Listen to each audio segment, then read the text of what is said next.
Agora falar um pouquinho sobre este GP da Holanda do último domingo. O que mais chamou a atenção foi a grande diferença. Norris ganhou a corrida, mas com uma diferença de 22 segundos e meio sobre o segundo colocado, que foi Max Verstappen, aquele que dominou o último ano e meio, praticamente todo. E a diferença foi bem grande do Norris pro Max. Inclusive o Pérez declarou que essa diferença foi assustadora. Nossa, essa diferença foi assustadora. A gente precisa trabalhar muito na Red Bull para poder entender tudo isso.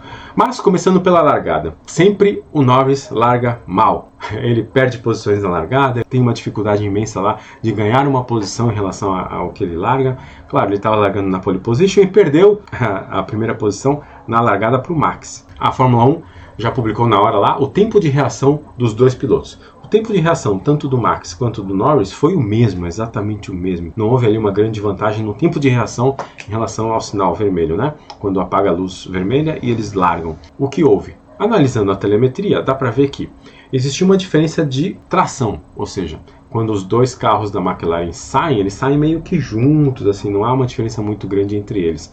Mas há uma diferença entre eles e as Red Bull, por exemplo, e também a Mercedes, e a própria Ferrari do Leclerc, que traciona muito melhor. Sabe-se que não é o tempo de reação, é a tração. Na telemetria mostra que o Norris, ele começa deixando o giro com o acelerador em 40% e larga, solta a embreagem e larga, com 40% de aceleração.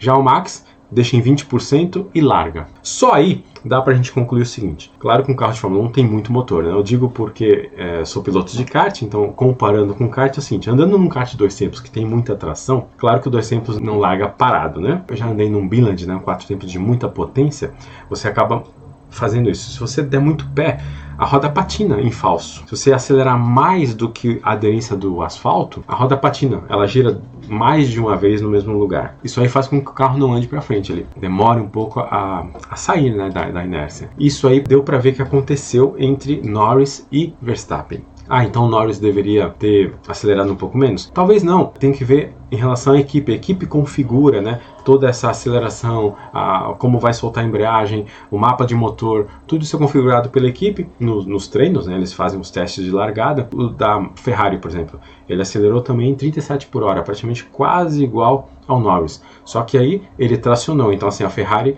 tinha um acerto mecânico, um grip mecânico que dava esse apoio. Se acelerar 40%, quase 40%, ele empurra, não patina.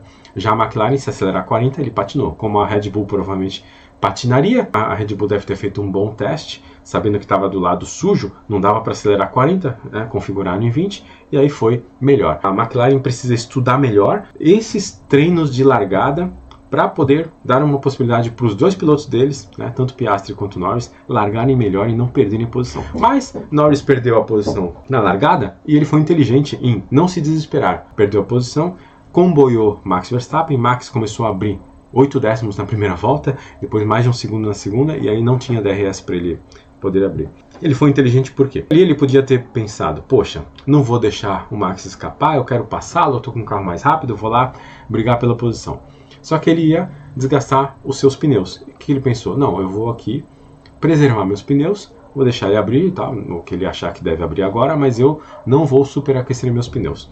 Vou aqui reservar um pouquinho o composto de borracha para a gente durar mais, né? Ter um desempenho mais consistente por mais tempo. E deu certo. O Norris, ele não se desesperou, deixou o Max abrir um pouquinho. No início, o Max forçou um pouquinho, foi mais rápido, depois o Norris não, e logo em seguida o Max começou a perder desempenho, perder rendimento. E aí foi quando o Norris tinha poupado seus pneus, conseguiu ter um melhor desempenho e conseguiu passar Max. Claro que foi com DRS também, mas conseguiu passar o Max com uma certa facilidade e a partir daí só abrir do piloto da casa, né, o piloto holandês Max Verstappen. Isso aí foi muito inteligente, né, por parte do Norris, ele não se desesperou, foi bem bacana de ver. Inclusive ele ganhou o prêmio, né, de piloto do dia da Fórmula 1. A estratégia foi correta com o Norris, ele meio que copiou a estratégia do Verstappen, então quando a Red Bull chamou o Verstappen para parar, logo a McLaren copiou essa estratégia, não deixou o Norris lá por mais tempo, apesar da vantagem que ele tinha. E foi bom, porque quem ele deveria se proteger era do Max. Então ele fez exatamente isso. Só que, na minha opinião, a McLaren errou com o Piastri, porque da mesma forma que ele chamou o Norris quando o Max parou, poderia ter chamado ali o Piastri por volta daquele momento. Quando o Leclerc parou para tentar dar um undercut no Piastri, a McLaren não fez nada, simplesmente não reagiu, tomou o undercut do Leclerc. Foi incrível, né? Como a McLaren, ao longo desse ano, deu para ver, ela costuma tentar deixar os pilotos na pista no primeiro stint mais tempo, porque ela desgasta menos os pneus, para que tenha uma vantagem de pneus no final da prova. Coisa que aconteceu com o Piastri. Só que em todas as provas que eles fizeram isso, essa vantagem não é suficiente para ultrapassar facilmente quem está na frente. Não tem sido, como também não foi nessa corrida. Então não funciona. Não sei porque eles ainda insistem com isso. Ainda bem que dessa vez só insistiram com o Piastri, não foi com o Norris. Senão também poderiam ter perdido esta corrida por conta disso.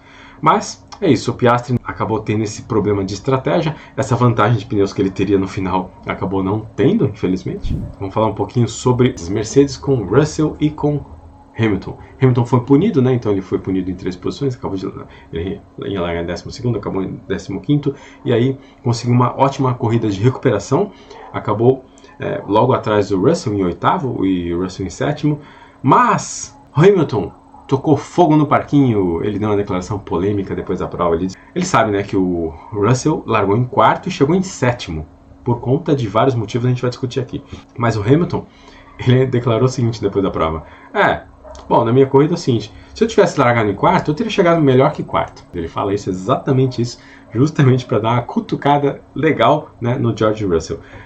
Parece que o clima tá meio de fim de feira ali, né? O Hamilton saindo da equipe, então não sei se está ocorrendo isso, mas ele deu essa declaração. Parece que o carro estava bom. Se ele tivesse largado em 4º, ele acredita que teria brigado pelo pódio. Já o George Russell não conseguiu um bom desempenho. Começou com uma estratégia de pneus macios, depois os duros, depois os macios. Algo que praticamente ninguém fez, né? Só a Mercedes usou os macios aí 2 vezes.